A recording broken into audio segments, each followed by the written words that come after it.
రాజు తన చిన్న సంచి సర్దుకుంటున్నాడు. కాని వాడి ముఖంలో ఆందోళన ఉంది. అమ్మ వాడితో, అమ్మమ్మ వాళ్ళింటికి వెళ్తున్నావు కదా, భయపడకు అని ధైర్యం చెబుతోంది.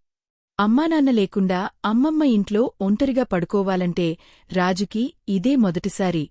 వాడికి కొంచెం భయంగా ఉంది. రాజు వాళ్ల అమ్మమ్మ ఊరిలోని ఇంటికి చేరుకున్నాడు. గుమ్మంలోనే అమ్మమ్మ రెండు చేతులు చాచి పెద్ద చిరునవ్వుతో వాడికోసం ఎదురుచూస్తోంది. ఆ ఇల్లు పాతకాలం నాటి పెంకుటిల్లు. పక్కనే ఒక పెద్ద మామిడి చెట్టు ఉంది. రాజు ఇంకా బిడియంగా తన సంచి వెనుక దాక్కుంటున్నాడు. అమ్మమ్మ రాజుని ఆ రాత్రి నిద్రగురించి ఏమీ అడగలేదు.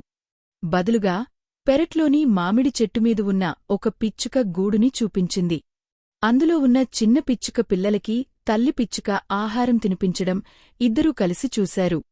సాయంత్రం అవుతుండగా అమ్మమ్మ రాజుకి ఒక ప్రత్యేకమైన పని అప్పగించింది. ఆమె వాడికి ఒక చిన్న పాతకాలం నాటి లాంతరు ఇచ్చింది. ఇది మన ధైర్య దీపం అని చెప్పింది. ఈరోజు రాత్రి మన నడకకి నువ్వే దారి చూపాలి.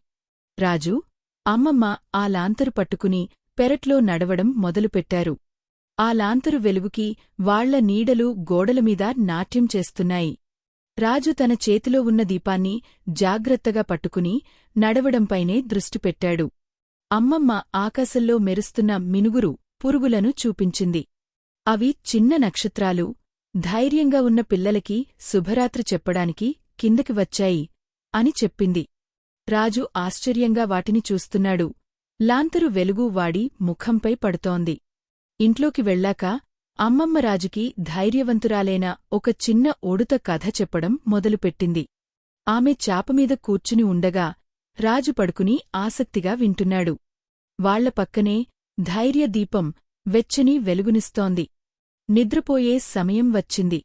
అమ్మమ్మ రాజుని మెత్తటి పరుపుమీద పడుకోబెట్టి దుప్పటి కప్పింది. ఈ ధైర్య దీపం నీ పక్కనే పెట్టుకో. ఒకవేళ భయమనిపిస్తే దీన్ని పట్టుకో, ఆ ధైర్యమైన మినుగురు పురుగుల్ని గుర్తు తెచ్చుకో అని మెల్లగా చెప్పింది. రాజుగాఘ నిద్రలోకి జారుకున్నాడు. కిటికీలోంచి చందమామ వెన్నెల గదిలోకి వస్తోంది. వాడి పక్కనే ఉన్న చిన్న బల్లమీద లాంతరు ఉంది. రాజు ముఖం ప్రశాంతంగా, సురక్షితంగా కనిపిస్తోంది. మరుసటిరోజు ఉదయం కోడికూతకి రాజుకి మెలకువ వచ్చింది. వాడు గర్వంగా, సంతోషంగా బయటికి పరుగెత్తుకెళ్లాడు. అమ్మమ్మా, నాకు అస్సలు భయం వేయలేదు. మీ ఇల్లు ఏదో మాయాలోకంలా ఉంది అని అరిచాడు. అమ్మమ్మ వాడిని గట్టిగా కోగిలించుకుంది.